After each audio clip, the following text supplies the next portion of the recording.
Get this and get it straight. Crime is a sucker's road, and those who travel it wind up in the gut of the prison of the grave. There's no other end, but they never learn. This time it started as a routine search for a rich girl's fiancé, and the trail led to a silent house haunted by a face at the window and blood in an open cedar chest. But before it was over, it became a search for a corpse that wouldn't sit still. From the pen of Raymond Chandler, outstanding author of mystery, comes his most famous character and crime's most deadly enemy, as we present The Adventures of Philip Marlowe.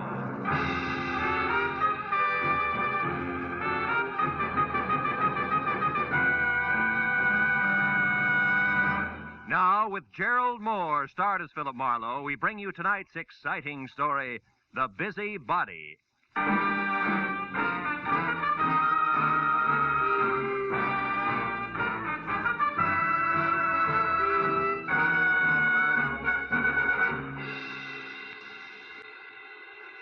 Phone jerked me up off my back and out of the sports page at 9:30 in the evening of an already too long day. On the other end was a warm, feminine voice, aged with the kind of self-assurance that means money, and lots of it. But the words were both hurried and panicky, so after I hung up, I reluctantly waded through the sports section with my feet instead of my eyes and headed for the coffee shop at Franklin and Bronson, where my new client, who had identified herself as Liz Stewart, said she'd be waiting. A pair of blue eyes at a table in the corner measured me from haircut to shoelaces, so I took the cue and walked over. After we introduced ourselves, I was waved into the chair opposite her. She leaned toward me and started with a rush. Mr. Marlowe, I've got to find a man named Dean Howard as soon as possible. It's not exactly a new switch. He's my fiancé. We plan to notify my Uncle Hanley of our engagement tonight. Who is Uncle Hanley? Uncle Hanley Stewart of Stewart Aluminum. Okay, go ahead. Dean Howard was to meet me at 7, but he didn't show up. Mm-hmm. And then about 7:45 he called. He started to tell me something that he referred to as a horrible mistake, but before he could get it out, we were cut off. Well, I tried to call him back. Coffee? Coffee. No. Okay. I tried to call him back, but there was no answer. So I went to his house, but it was locked and dark. And yet his car was still parked outside. Uh-huh. Well, look, Miss Stewart, why don't you save yourself $50, go home and wait for an apologetic phone call, huh? What do you mean? Well, this stacks up as being a case of cold feet or a little celebration that got out of hand. Either way, there's nothing to worry about. I've come to you for help, Marlowe, not a pat on the head. Okay. I'll assume it's my error for the moment. How long have you known this Dean Howard? Well, I met him at a party about 3 months ago. Uncle Hanley and I both liked him tremendously right from the first. I suppose you've considered the possibility of another one? Well, of course, I'm not a child. I can see that. Well, Dean has been deeply troubled for the past week. He wouldn't tell me why, but I'm certain that this business tonight is tied in with it. Something's wrong, and I want you to find out what it is. All right, but I'm no leg man for Cupid, so if it turns out to be nothing more than a guy's heart beating in double time, I drop it. Fair enough? Fair enough.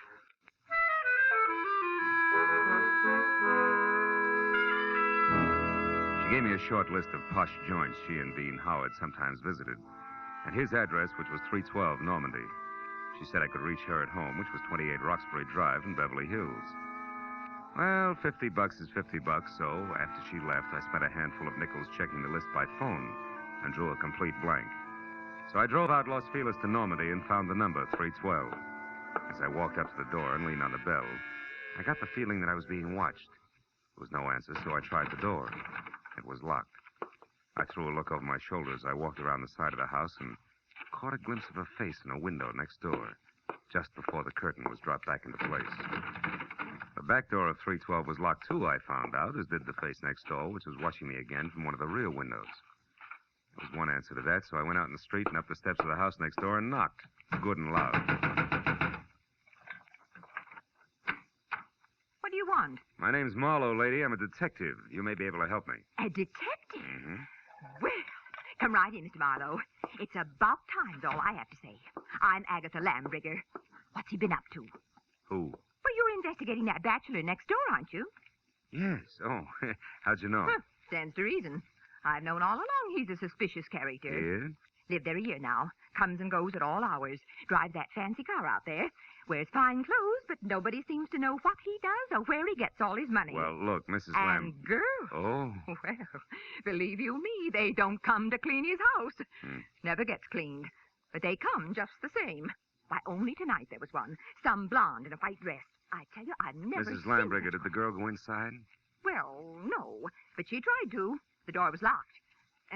And it's Miss Lambriger. Oh, how stupid of me. Well, tell me, did you notice Mr. Howard come home tonight? Well, I didn't exactly see him come home, but he was over there all right. And not alone either. Is that so? Another girl? No, it was only some man. Oh. But it still bears out what I've been saying, because I just happened to glance out of my window at this one here across from that one of his, you see. Yeah, sure. Well, a light was on over there, and I could look straight down a hallway. And do you know what? What? Those two grown men were roughhousing like a pair of hoodlums in that hall. Wrestling they were, like ordinary ruffians. I tell you, I never saw the like. I got a good look at him, and I'd certainly know him if I saw him again. Well, how'd the fight come out? Fight? Yeah. What the... Oh, the fight. Well, I can't say about that. My phone rang. It was Lenore Crowley. She simply talks her ear off you when she gets does. started. So when I finally got back to the window, when I happened to look out again, it was dark over there. So I never did find out what actually happened. But Yes, I well, think thanks that very much for your help. I really must run. Oh, and another thing. The noise and the drinking that's gone on in that house. Why, you wouldn't believe it. Oh, you're leaving? As soon as possible, yeah. But you still haven't told me what he's up to. Well, I'm not at liberty to do that. Well, that's a shame. Yeah. Well, I'll be here all the time, you know, and I'll certainly keep an eye on that house. Oh, I can't tell you how much I appreciate your going to all this trouble just for me. Bonsoir, Miss Lambriger.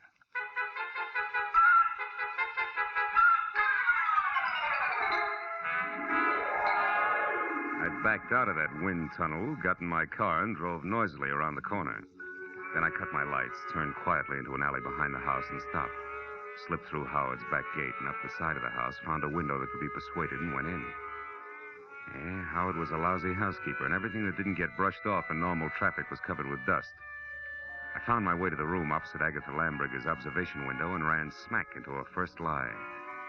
Where she said there was a hallway, there was a solid wall, papered with purple roses and hung with 4 dingy pictures in bronze frames, 2 on each side of a big, ugly mirror. There were 2 hallways, but no angle at which either could be seen from her window. Furthermore, there was no sign of a struggle. One hall led to the study, the other to the bedroom, and I checked both. But still, there was no indication of a fight. On my way out, I barked my shin on the nose of a lion carved on the corner of an oversized cedar chest, just as the abrupt sound of someone at the door brought me to a rigid halt. Whoever it was had the patience of an 8-year-old on circus day. So I set myself up as the type who might live in a joint like this and answered. What's the matter with the lights, Howard? Blow a fuse? Or could this be some new economy measure? I like it this way. I don't think I know you. You should, Howard, you should. I called you yesterday about a certain money matter. The name is Leo. Don't go for your gun, Howard. Well, since yours is pointed at my 3rd rib, why should I? Well, like I told you on the phone, my boss is anxious. You're way overdue, Howard. I want that $50,000 the boss loaned you 3 months ago. Have it for me the day after tomorrow. All of it. Without fail. He knows I'm good for my debts. Why all the pressure? Well, maybe he figures your investments aren't so smart. Like maybe you've been blowing too much on that second-rate canary, Carol. Oh, yeah, Carol. I remember. Mm. She's your girl. Well, that's none of my business. See you day after tomorrow about the same time. And if you get a headache from worrying about paying off, just think of the one you'll have if you don't pay. It'll be like 10 times this. Oh. Good night.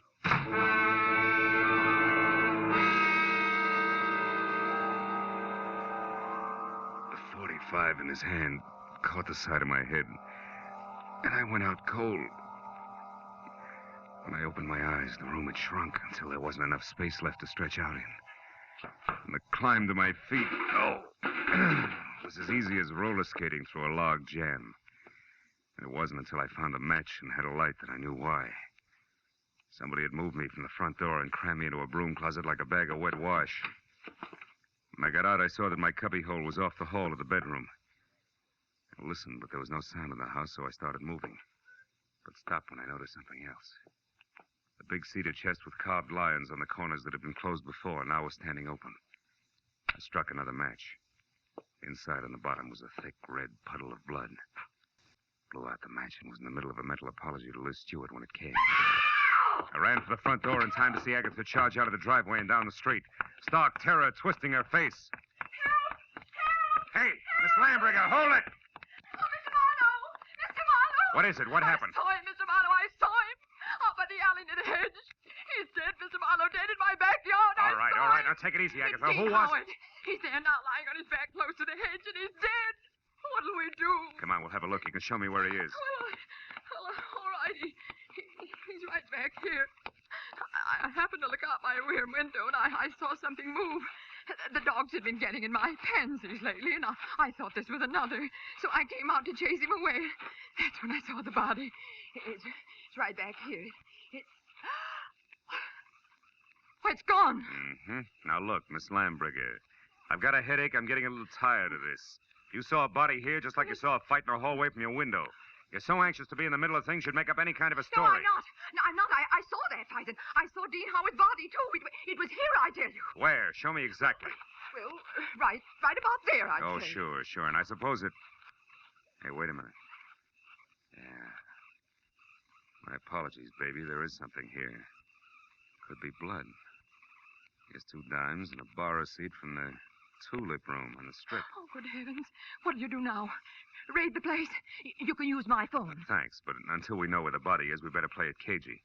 Now, let's keep this a secret between us. That'll take a lot of courage, I know, but I can trust you, can't I? I won't open my mouth to a soul, Mr. Well, that's Marlowe. great. That's splendid. Now, you better go inside and stay there until you hear from me.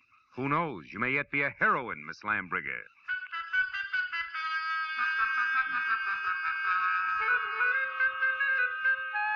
The bar receipt was a long shot. When I was still 2 blocks away from the tulip room, I knew it had paid off because a fluorescent banner, 4 by 12, draped over the front of the squat square building, extolled the vocal virtues of one Carol Cody. I parked across the street, went in, and found a dressing room door and knocked.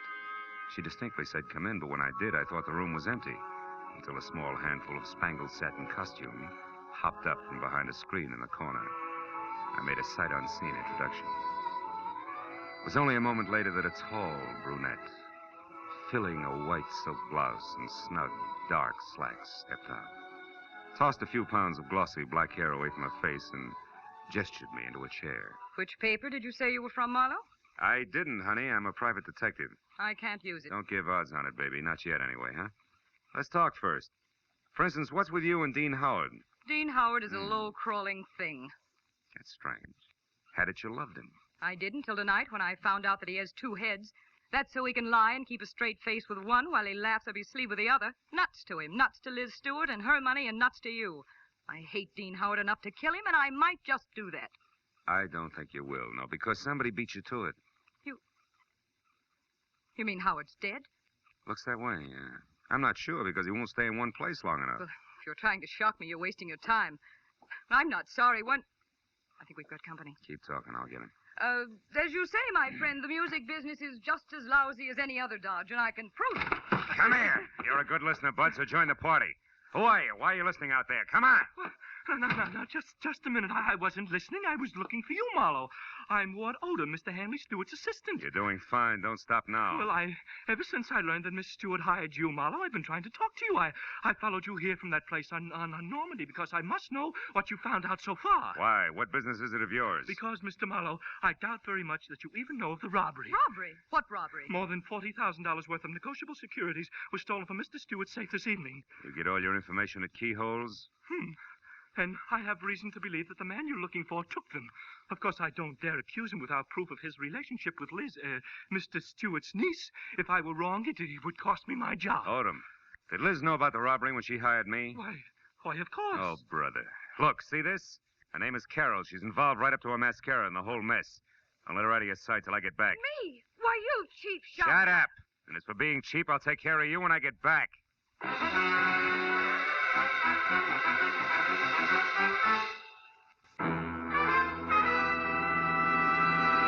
In just a moment, the second act of Philip Marlowe. But first, 3 gentlemen with highly varying but equally effective approaches to dealing with crime entertain you with their deeds of daring on CBS every Sunday. Jethro Dumont, alias the Green Llama, Police Commissioner Bill Grant of Call the Police, and Dashiell Hammett's Sam Spade. These 3 sterling gentlemen all make their appearances tomorrow on most of these same CBS network stations. And now with our star, Gerald Moore, we return to the second act of Philip Marlowe and tonight's story, The Busy Body.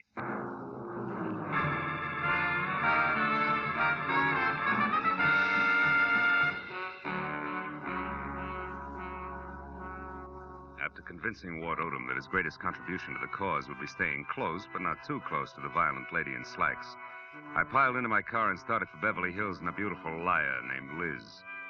I didn't stop until I was at number 28 Roxbury Drive, out of my car and walking fast up the semicircle of gravel driveway that led to the carefully antique front door. But then, for two good reasons, I stopped again. The first, a squad car parked ahead of me that said everybody except Marlowe knew all about the bonds Mr. Hanley Stewart could no longer call his own. The second reason, and more important, was my client, Liz Stewart, sneaking out of a side door and hurrying toward a gray coupe. I stepped back into the shadow of a squat palm and waited for her to come abreast of me. Late date, Miss Stewart? What? Marlowe, why, you startled me. Considering everything, it's the least I can do. What do you mean? I don't like clients who lie to me. So if you don't mind, I'll just stroll along with you while you assure me you can explain everything. But I can, Marlowe. Just give me a chance, please. All right. Why didn't you tell me that 40 grand worth of negotiable bonds disappeared from your uncle's safe at the same time as Howard? Oh, because I didn't want you to be prejudiced, to be looking for a thief from the start.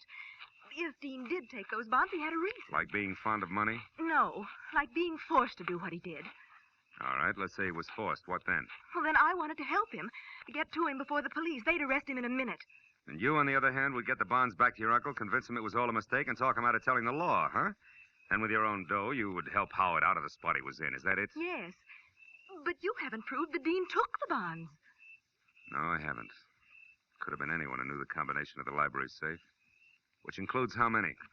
Aside from Uncle Han and myself, just the family lawyer and Mr. Odom. Yeah, what about Odom? Could he have done it, Liz? No, I don't think so, as much as I dislike him. You see, Marlowe, for years, Odom's been very close to Uncle Han. He's had 1,000 opportunities to steal if he wanted to, or like this afternoon, for instance. He had $10,000 worth of the bonds with him today. What was he doing with all that dough, paying gas bills? He was going to sell them for my uncle. But the transaction fell through, so he brought them back to the house and put them back in the safe. Anyway, Marlowe, I don't think he'd have the courage to steal. I know what you mean. I've already met Mr. Odom. When? Oh, about a half hour ago. In a nightclub called the Tulip Room. Odom thinks Dean is guilty, Liz, but he's afraid to mention it publicly till he knows a little more. What's a nightclub got to do with Dean? Carol Cody. Who? She's Dean's girlfriend. Marlowe, you're crazy. I talked to her, honey. She's a singer there. Told me that she and Howard were more than chummy, but that she gave him the air tonight when she found out about you. And you believe that? Mm-hmm. Now that I've had a little time, I believe even more. Details that she never bothered to mention. Details like Dean Howard and Carol Cody playing you for a sucker. He gains your confidence, then the combination of the safe, and then goodbye. But you see, the end was a switch, Liz. Dean didn't... Dean didn't what? Hmm? What is it, Marlowe? What are you staring at? Back of my car there. It's not gas dripping on the driveway. The color's too red. Liz, stay back. No, Marlowe. I don't want to. I want to... Marlowe! It's Dean! He's dead, Marlowe! Yeah. That, Liz, is the switch I was talking about. I think Dean Howard not only crossed you, but Carol Cody as well. She did it! She killed him! She killed him because she All right, found all out. right. Now listen. Get inside. Tell the police about this. Do you hear me? But first, give me a 5-minute lead. I'll take your car. I want to get to Carol Cody before the law does. Without saying another word, Liz Stewart, her face drawn and streaked with tears, handed me the keys to her car and turned and walked slowly back to the house. I took one long look at the blood-soaked shirt front on the body I had been a step behind all night, then got into Liz's car and pointed it back toward the Tulip Room. 20 minutes later, when my knock on the locked dressing room door brought no answer, I had kicked my way in. Alone and half-conscious in the middle of the floor was Ward Odom, the man I'd assigned to stand sentry over the brunette. Oh, Marlowe, she tricked me. Asked for a cigarette, and I went to light it. She swung. Made ads, Odom, and you're lucky she let it go at that. It was more permanent in Howard's case. Oh, then you found his body, Marlowe. Yeah, in the trunk of my car. Oh, how awful. And she did all that, this Carol Cody? Yes and no.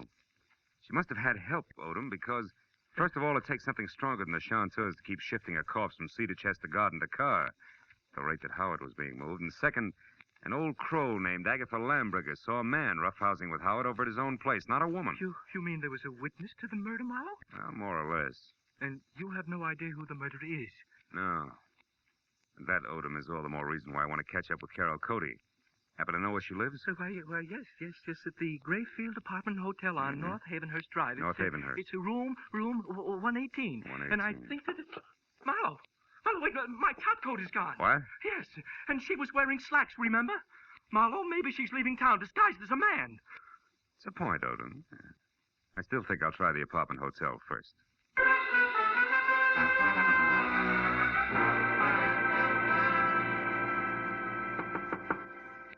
Come in, the door's open. The bags are over there, boy. Did you get the Marlowe, what are you doing here? Not doubling for a bellhop, so get over there, sit down, and keep your hands in your lap, because if I have to, I'll shoot. But I don't understand. I'll make it real plain. I think you murdered Dean Howard because he double-crossed you after he emptied Hanley Stewart's safe. And I think you're out of your mind. Which brings us to a position called stalemate, and that in turn makes this a good time to call the cops. I didn't kill Dean. I swear I didn't. Oh, listen to me. What you said about Dean double-crossing me after he stole the bonds is true, but not the way you think it is. Second verse. He didn't want to just cut me out of my share, Marlowe. He wanted to return all the bonds intact. He really fell in love with Liz Stewart and decided to play all-American boy. You mean he decided to call it all off after he'd stolen the bonds? Yes, Marlowe. That was the reason we argued tonight. Well, it's a stronger reason than the one I already had for your committing murder. Baby, you wanted that money bad. No, you're wrong. Come back here. Why did you belt Odom and run? And don't bother denying that you did, because I just left him. And he's minus good health and that top coat over there. So if you think I that you... can explain that. I was scared that a confession out of Dean would get me into hot water. And when you showed and then Odom, Just a minute, But Carol. Marlowe, Just a minute, will you? I think I've got the answer. What answer? It's Dust, Carol. Dust and what an old gossip swears she saw from a window. Right now, I've got to get over to her place before she ends up looking like the late Mr. Howard. Well, then you believe me, Marlowe, about not killing Dean. I don't know. But since you've been in this cheap swindle from the start, we'll just tuck you into an old-fashioned wardrobe. Just for safekeeping, baby.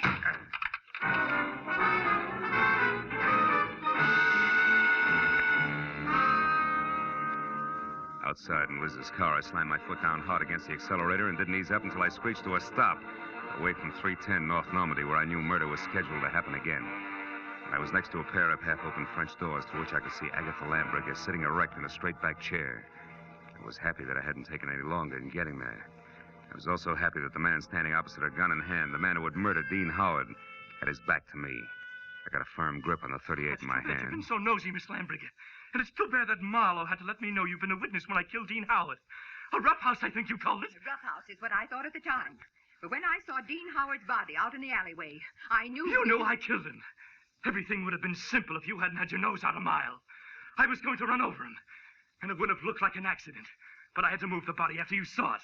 Marlowe's car looked good until I could dispose of it. But there's no point telling you all this. You won't be able to gossip about it, Miss Lambricker. I'm sorry. Sorry, but that's the way it has to be. You or me. I vote for you, Odom. Drop your gun before I close the polls for good, real noisy like. Come on, drop it. No, don't shoot. I dropped it. Okay. I'll move to the middle of the room, hands high. Marlowe, I didn't want to do it, but I had to kill him. I had to. Dean Howard was going to return the bonds he took. Marlowe, And that please would have left listen you in to a me. spot, wouldn't it? Because Howard only stole 30 grand out of that safe. You were taking 10 grand to legitimately sell for your boss. I know what And when you went to return them, you saw there'd been a theft. And you decided to make the most of it and let somebody else take the rap for the whole 40 grand. Can't we Keep sit your eye on down? Mr. Marlowe. He's just Don't trying- worry, a man who shoots another man in the back has no guts. He won't try anything while I'm looking at him. No, Marlowe. I don't have any more guts than it takes to jump behind a woman's skirt. A lady I'd choke to death. If you take one more step. Now lower your gun and listen. All right, let her go, Odom. Sure, let it go. Just as long as you cooperate, Marlowe. Marlowe, don't be a Shut fool. up! Shut up! Don't shoot. You kill me anyway. Shoot. No! Shoot. No, don't shoot! Marlowe. No, don't shoot! Don't shoot! Don't shoot! Don't shoot!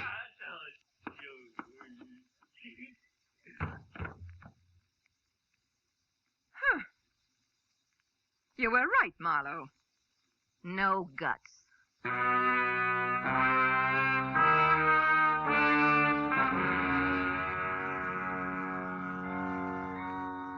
It was an ambulance, a half a dozen squad cars, and a police captain included, and 3 long hours of questions and answers in triplicate later, before 310 North Normandy and environs settled back to being just another quiet house on just another quiet street. With, of course, the exception of Miss Agatha Lambricker, who now would never return to normalcy. And as we sipped hot tea together, and a clock someplace deep in another room struck twice. Now, Philip. Philip, so I'm sure I had this She was right. still going strong. Dean Howard owed money, so he and that worthless singer decided that he should get friendly with your wealthy client and then at the propitious moment rob her uncle, correct? Correct, yeah. But what I don't understand is how you knew it was that awful man Odom. Well, there were two things, honey. His anxiety to get me to Carol, together with a streak of dust the length of Odom's topcoat sleeve, all added up to a hunch. That, Philip, I don't understand. Well, you got to take them in reverse order. I saw dust on Odom's topcoat sleeve when I was in Carol Cody's apartment. That reminded me of the dust all over Howard's place. Oh, a mess, that house. Yeah, luckily. And the dust was the length of the sleeve, as though somebody had brushed against the wall, coated thick with it. As one would in searching for something, That's right, that's right. Now, there's another thing. You saw Howard and another man roughhousing in a hall by looking out of that window there. Mm-hmm. Where, Miss Lambriger, no hall is visible, but where there is a mirror. Oh, then you mean I actually saw a reflection. Yes, darling, you did. Dean Howard hid the bonds behind the mirror. Which tilted so that I saw the reflection of a side hall. That's right. Well, now, Philip, one last question. Why did Odom move the body? Well, if it's the last, I'll answer it. Because he didn't want Howard's death to appear a murder on the night the bonds were stolen.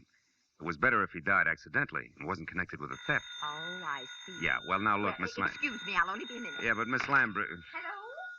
Oh, hello, Judith. Yes, wasn't it thrilling? Miss Lambriger, really, Darling, it all started so innocently. My part, I mean.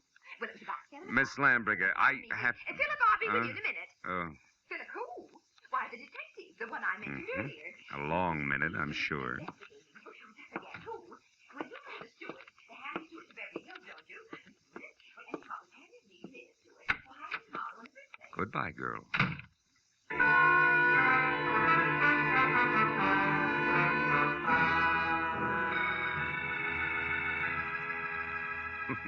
When I got outside, the silence was deafening. And then I remembered that I still had a client up on Roxbury Drive who I had to see. And that there were automobiles to be exchanged, and maybe, if I could find them, some right words to say to a girl who had a very rough night. So I started driving that way, slowly. But 10 minutes later, when I was halfway there, I stopped, turned around, and headed back for 310 North Normandy, and my .38 that I'd forgotten after a handful of policemen had finished examining it. It wasn't until I was at Agatha Lambriger's front door again that I realized something more important. Well, then this Odom, this killer, grabbed me as a shield, Judith, and told Marlowe he had guts enough. Guts was his word, my dear. Yes, well, I could get my gun another day.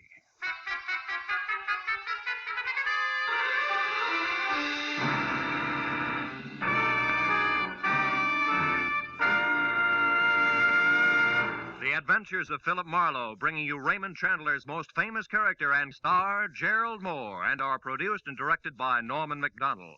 Script is by Mel Donnelly, Robert Mitchell, and Gene Levitt. Featured in the cast were Lois Corbett, Lorette Philbrandt, Lynn Allen, Peter Leeds, and John Stevenson. The special music is by Richard Orant. Be sure and be with us again next week when Philip Marlowe says... It began as the threat of a beating that turned into murder with a brown-eyed blonde, a jovial hippopotamus, and a tough ex-soldier of fortune, all complicating the problem until I got next to the key man.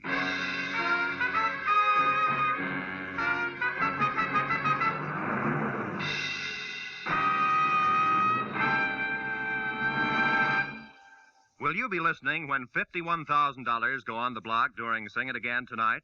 $26,000 in fabulous prizes for solving the mystery of the Phantom Voice, and additional $25,000 in cold, hard cash for answering only one more question about the Phantom. There's many another prize, too, for unriddling the smart, tuneful little riddle songs that keep Sing It Again moving at a terrific clip for the hour that it's on the air. It'll be here a little later on most of these same CBS network stations. This is Roy Rowan speaking.